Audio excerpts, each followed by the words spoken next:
My name's Heidi. So I came from a addictive background. I had 66 felonies, living in New Mexico and facing 15 years in prison. But by the grace of God, he was able to get me out of there, and with the help of my mom and my stepdad. And that's when I went into Teen Challenge back in 2017. I really loved what God was just doing in people's lives and the women's lives, and so that's what made me want to become staff. When I became staff, I moved back here to Lacey. This is where my parents reside, and they were raising my daughter, and so it was a massive transition into motherhood, adulthood.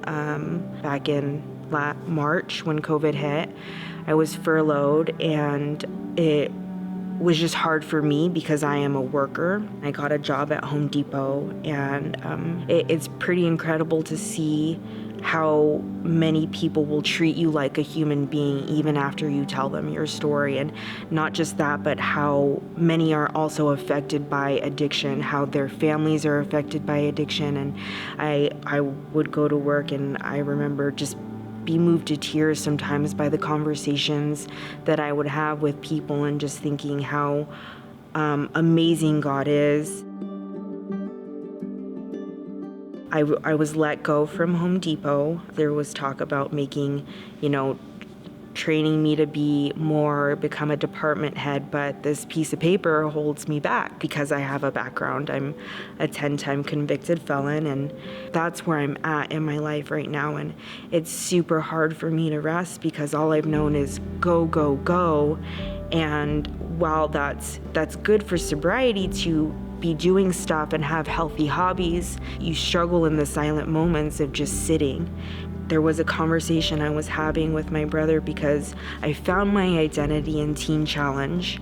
Leaving that, it was almost like I lost a sense of who I was, and thinking, well, now who am I?